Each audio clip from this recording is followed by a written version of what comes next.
Hali gani mwanafamilia wa channel tupendwa hii hapa ya Kileo Media.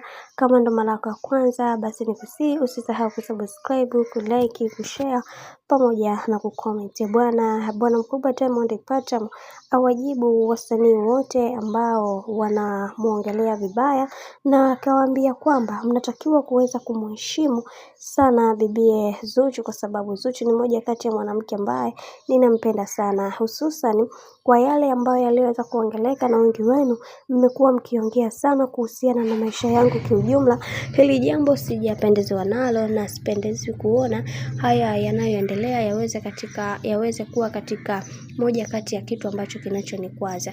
Sasa nataka nikwambie hawa wasanii bwana, kuna namna fulani hivi waliweza kumkosea Diamond Platnumz na kumwambia kwamba ameweza kuoa mwanamke ambaye si wa hadhi yake. Sasa kwa hiki kinachoendelea bwana, hawa watu wameweza kukasirika sana na kusema kwamba kwa nini haya yote yanatokea katika maisha ya bwana mkubwa Diamond Platnumz, kwani ameweza kuwa na mwanamke ambaye sio chaguo lake, na yeye binafsi ameweza kuridhika. Kuna wanawake wengi ambao ni wazuri na ni walembo pia, lakini ni kwa nini ameamua kuweza kumchagua bibie Zuchu kuweza kuishi naye? Kwa sababu tunaona kabisa kuna vitu ambavyo haviko sawa. Hili jambo limewafanya wasanii hawa kuweza kuzungumza sana na kusema kwamba yote ameweza kufanya, lakini amekosea kitu kimoja, kuingia kwenye mahusiano. Hili jambo si jambo jema na si jambo zuri, na tumeweza kuona baadhi ya watu wengi waliweza kufanya mambo mengi na kisha wakasema kwamba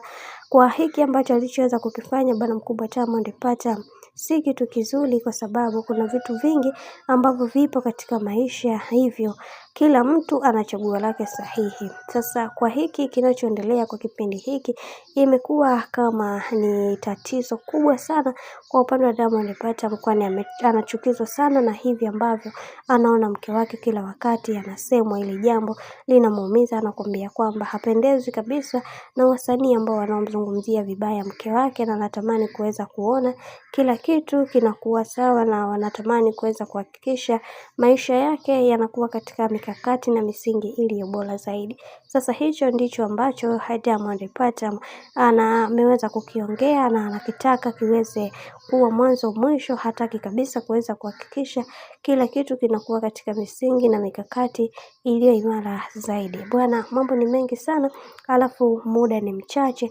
Mimi naomba nikusihi kitu kimoja, kama ndo mara kwa kwanza basi usisahau kusubscribe, kulike, kushare pamoja na kucomment, kwa nikifanya hivyo utakuwa umejiweka katika nafasi nzuri ya wewe kuweza kuenjoy na kufurahi pia katika channel tupendwa hii hapa ya Kileo Media.